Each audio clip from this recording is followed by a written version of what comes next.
Bismillahirrahmanirrahim. Assalamualaikum warahmatullahi wabarakatuh.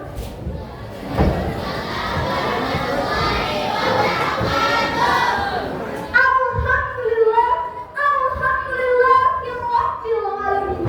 Wassalatu wassalamu ala asyrofil anbiya'i wal mursalin wa ala alihi wa sahbihi ajmain. Amma ba'du. Apa kabarnya nih semuanya? Aye mau pantun nih, tapi jangan lupa saudara-saudara pada bilang cakep ya. Kok Mere baru datang dari Ciawi? Mampirnya ke rumah Bang Mamat. Nyok budayakan bahasa Betawi biar kagak punah dimakan zaman. Yang ayah hormati Abi Haji Syamsuddin selaku Ketua Yayasan Pendidikan Islam Al-Lainah. Yang ayah hormati Ibu Hajah Nani Fauziah MPD selaku Kepala Madrasah Sanawiyah Al-Lainah. Yang ayah hormati Ibu Dr. Anda Sriwinarni MPD selaku Kepala SMA Islam Al-Lainah.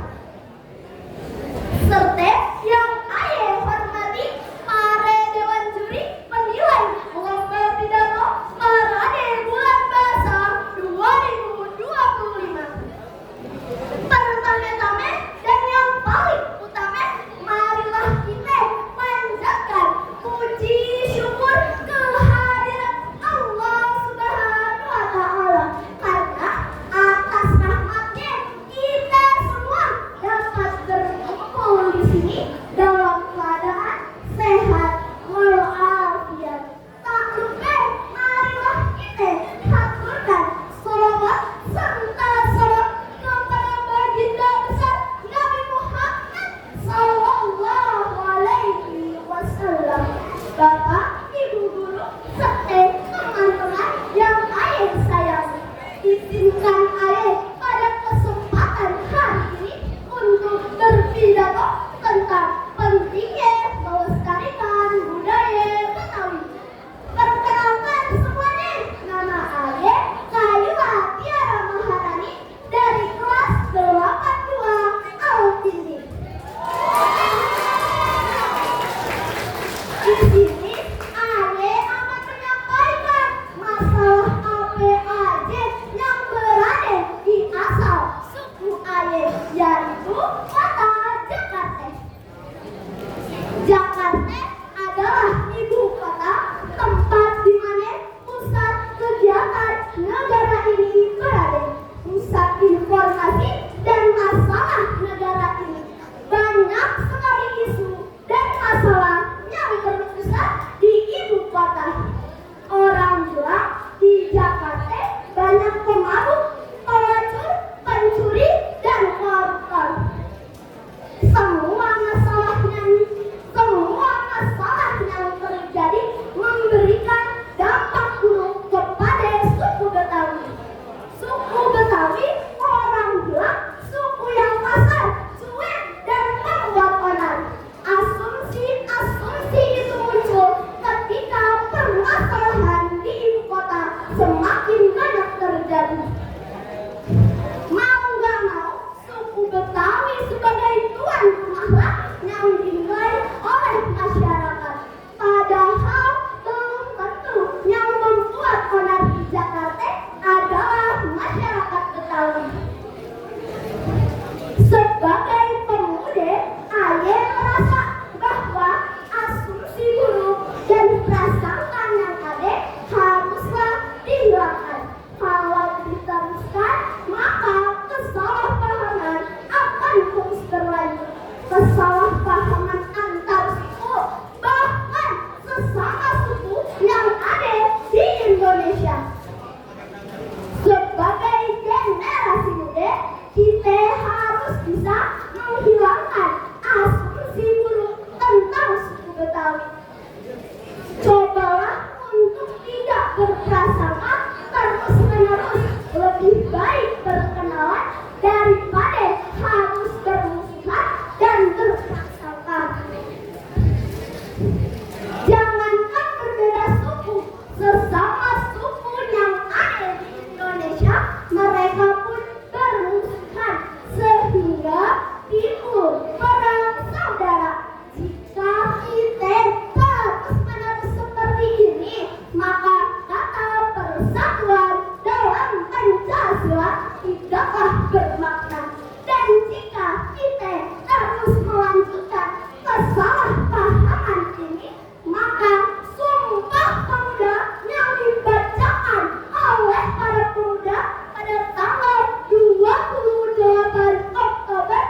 sebagai